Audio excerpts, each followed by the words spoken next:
ચામુંડા માતાની કૃપા ભાગ 2 પાછલા ભાગ પછીની રોમાંચક અને પ્રેરણાદાયક વાર્તા।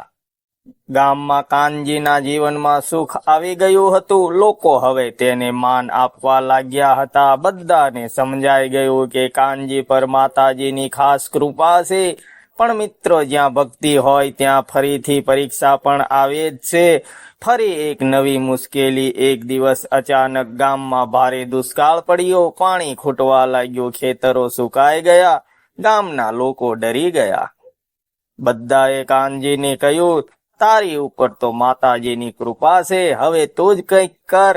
કાનજી શાંત રહ્યો અને બોલ્યો, આ બધું મારી શક્તિથી નહીં, માતાજીની કૃપાથી થશે।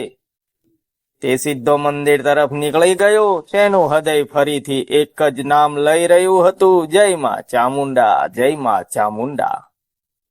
પ્રાર્થનાની શક્તિ। કાનજી મંદિર પહોંચ્યો। તે દિવસે તેણે ખાવાનું પણ ન લીધું। તે આખી રાત દીવો પ્રગટાવીને માતાજીની આરાધના કરતો રહ્યો। તે બોલતો રહ્યો, હે માં ચામુંડા, હે માં ચામુંડા, હે માં ચામુંડા, હે માં ચામુંડા, હે માં ચામુંડા। આ ગામના લોકો નિર્દોષ છે, કૃપા કરીને બધાની રક્ષા કરો। રાત ગાઢ થતી ગઈ, પણ કાનજીની ભક્તિ વધુ મજબૂત થતી ગઈ। દિવ્ય દર્શન। અચાનક મંદિરની અંદર તેજસ્વી પ્રકાશ ફેલાયો। હવા શાંત થઈ ગઈ અને એક દિવ્ય અવાજ સંભળાયો। ચામુંડા માતા પ્રગટ થયા। માતાજીએ ગંભીર અવાજમાં કહ્યું, બેટા કાનજી, તું ફરીથી મારી પાસે મદદ માંગવા આવ્યો છે? કાનજી નમ્રતાથી બોલ્યો, માતા, હું મારા માટે કંઈ નથી માંગતો,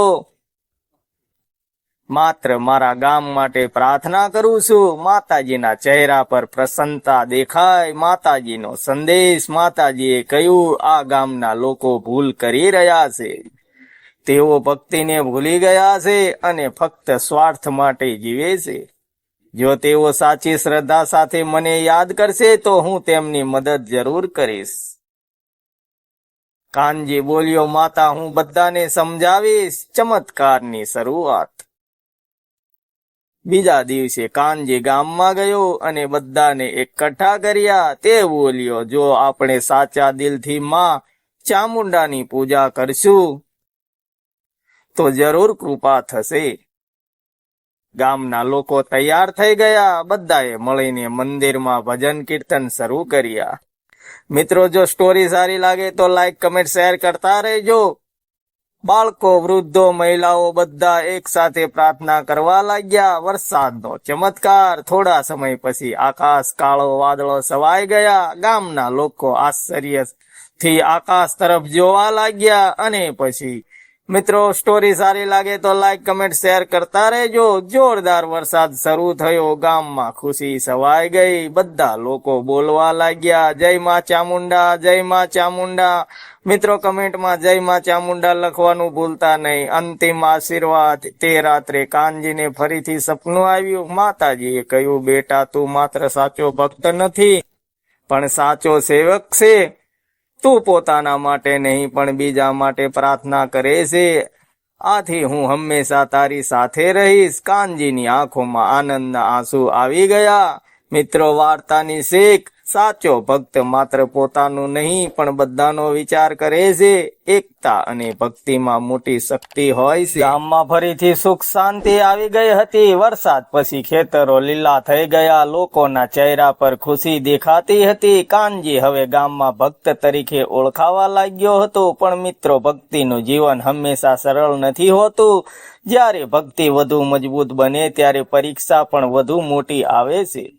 અજાણી સાયા। એક રાત્રે ગામમાં અચાનક અજીબ ઘટના થવા લાગી। ગામના કેટલાક લોકો બીમાર પડવા લાગ્યા। રાત્રે કૂતરાઓ ભસતા અને અજીબ અવાજો આવતા। લોકોમાં ભય ફેલાયો। ગામના વૃદ્ધોએ કહ્યું, આ કોઈ સામાન્ય વાત નથી, કંઈક અશુભ શક્તિ ગામમાં આવી છે।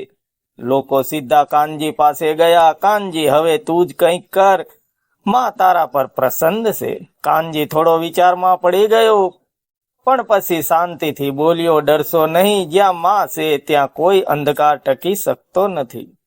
તે ફરીથી મંદિર તરફ નીકળ્યો। મંદિરની રાત્રિ। મંદિરની અંદર ઘોર શાંતિ હતી. કાનજી દીવો પ્રગટાવીને બેઠો અને જાપ શરૂ કર્યો. જય માં ચામુંડા, જય માં ચામુંડા, જય માં ચામુંડા.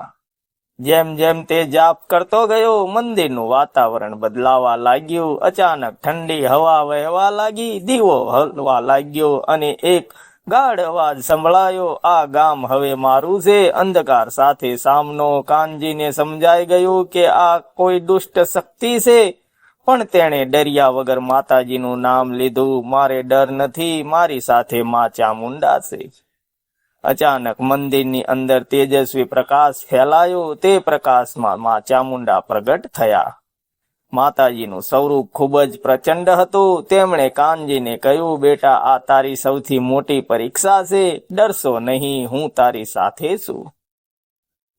અંતિમ લડત. દુષ્ટ શક્તિ ફરીથી પ્રગટ થઈ અને બોલી, હું આ ગામને નષ્ટ કરી દઈશ. ત્યારે માતાજીએ ગુસ્સાથી કહ્યું, જ્યાં મારા ભક્તો રહે છે ત્યાં તું ક્યારેક રહી શકતો નથી. માતાજીના ત્રિશુલમાંથી તેજ નીકળ્યું અને તે દુષ્ટ શક્તિ પર પડ્યું. એક જ ક્ષણે અંધકાર ગાયબ થઈ ગયો. મંદિર ફરીથી શાંત થઈ ગયું. સવારનો ચમત્કાર. બીજા દિવસે ગામમાં શાંતિ હતી. બીમાર લોકો સ્વસ્થ થવા લાગ્યા. અજીબ અવાજો બંધ થઈ ગયા. લોકો ખુશીથી મંદિરે આવ્યા અને બોલ્યા, જય માં ચામુંડા, જય માં ચામુંડા, જય માં ચામુંડા, જય માં ચામુંડા. કાનજી શાંત ઊભો રહ્યો. તે જાણતો હતો કે આ બધું માતાજીની કૃપા છે, માતાજીનો આશીર્વાદ. તે રાત્રે કાનજીને ફરી સપનું આવ્યું. માતાજીએ કહ્યું, બેટા, તું હવે ફક્ત ભક્ત નથી રહ્યો, તું મારા શક્તિનો સાધન બની ગયો છે. જ્યાં જ્યાં ભક્તિ રહેશે ત્યાં હું હંમેશા હાજર રહીશ. કાનજી નમન કરીને બોલ્યો, માતા, હું હંમેશા તમારી સેવા કરતો રહીશ. વાર્તાની શીખ. સાચી ભક્તિમાં ડર માટે કોઈ જગ્યા નથી. ભગવાન હંમેશા પોતાના ભક્તોની રક્ષા કરે છે. અંધકાર કેટલો પણ મોટો હોય, પ્રકાશ જીતે છે. મિત્રો, સ્ટોરી સારી લાગી હોય તો લાઈક, કમેન્ટ, શેર કરવાનું ભૂલતા નહીં. મળીશું બીજા વિડીયોમાં. ત્યાં સુધી સૌને જય માતાજી, જય માં ચામુંડા. અંતિમ કસોટી. ગુપ્ત રહસ્ય અને ભક્તિની પરાકાષ્ઠા. ગામમાં ફરીથી શાંતિ આવી ગઈ હતી. લોકો હવે વધુ ભક્તિપૂર્વક માં ચામુંડાનું નામ લેતા હતા. કાનજીનું માન ખૂબ વધી ગયું હતું, પરંતુ કાનજી હંમેશા નમ્ર જ રહેતો. તે કહેતો, આ બધું મારું નથી, આ તો માતાજીની કૃપા છે. એક દિવસ અજાણી સૂચના. એક દિવસ વહેલી સવારે કાનજીને એક અજબ અવાજ અનુભવ થયો. જ્યારે તે મંદિરમાં દીવો પ્રગટાવી રહ્યો હતો ત્યારે અચાનક તેને અંદરથી અવાજ સંભળાયો, બેટા, સમય આવી ગયો છે, છેલ્લી પરીક્ષા માટે તૈયાર થા. કાનજી થોડી ક્ષણ માટે ચોંકી ગયો, પરંતુ તેને સમજાઈ ગયું કે આ અવાજ માં ચામુંડાનો જ છે. જંગલ તરફનો સફર. માતાજીના સંકેત મુજબ કાનજી ગામની બહાર આવેલા ઘોર જંગલ તરફ નીકળી પડ્યો. આ જંગલ વિશે કહેવાતું હતું કે ત્યાં વર્ષો પહેલા એક પ્રાચીન મંદિર હતું, પણ હવે તે ખંડેર બની ગયું હતું. લોકો ત્યાં જતા ડરતા હતા, પણ કાનજીના મનમાં એક જ વિશ્વાસ હતો, મારી સાથે માં છે. ખંડેરનું રહસ્ય. જંગલની અંદર જતા જ વાતાવરણ બદલાઈ ગયું. હવા ઠંડી થઈ ગઈ. પક્ષીઓના અવાજ બંધ થઈ ગયા. કાનજી આગળ વધ્યો અને એક જૂનું તૂટેલું મંદિર દેખાયું.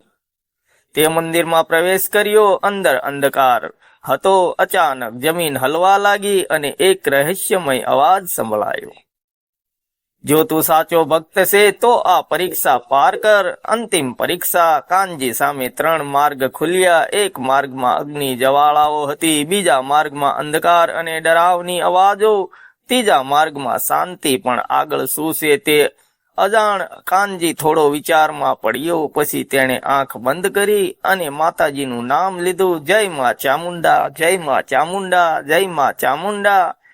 તે ત્રીજા માર્ગે ચાલવા લાગ્યો. દિવ્ય પ્રકાશ. જેમ જેમ તે આગળ વધતો ગયો અંધકાર દૂર થતો ગયો અને અંતે એક જ તેજસ્વી પ્રકાશ સામે આવ્યો. તે પ્રકાશ ચામુંડા માતા પોતે પ્રગટ થયા. માતાજી ખૂબ પ્રસન્ન હતા. તેમણે કહ્યું, બેટા કાનજી, તું તમામ પરીક્ષાઓ પાર કરી છે. તું ડર, લોભ અને શંકા પર વિજય મેળવ્યો છે. આશીર્વાદ અને સત્ય માતાજીએ આગળ કહ્યું, આ જગ્યામાં સૌથી મોટી શક્તિ ભક્તિ છે. જે ભક્ત અડંગ રહે છે તેને હું ક્યારેય છોડતી નથી. આજથી તું ફક્ત એક ભગત નહીં, તું લોકો માટે માર્ગદર્શક બને છે. કાનજી નમન કરીને બોલ્યો, માતા, હું હંમેશા તમારી સેવા અને લોકોની મદદ કરતો રહીશ. ગામમાં નવી શરૂઆત.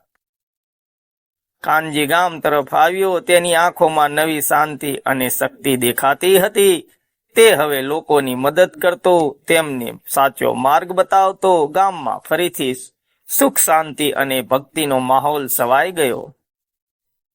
લોકો રોજ બોલતા, જય માં ચામુંડા, જય માં ચામુંડા, જય માં ચામુંડા. આખી વાર્તાની અંતિમ શીખ, ભક્તિમાં શક્તિ છે અને વિશ્વાસમાં ચમત્કાર છે. ભગવાન ભક્તની પરીક્ષા લે છે, પણ ક્યારેક તેને એકલો નથી છોડતા. સાચો ભક્ત પોતાનો નહીં પણ સમગ્ર સમાજનું કલ્યાણ કરે છે. મિત્રો, સ્ટોરી સારી લાગે તો લાઈક, કમેન્ટ, શેર કરતા રહેજો. મળીશું બીજા વિડીયોમાં. ત્યાં સુધી સૌને જય માતાજી, જય માં ચામુંડા, જય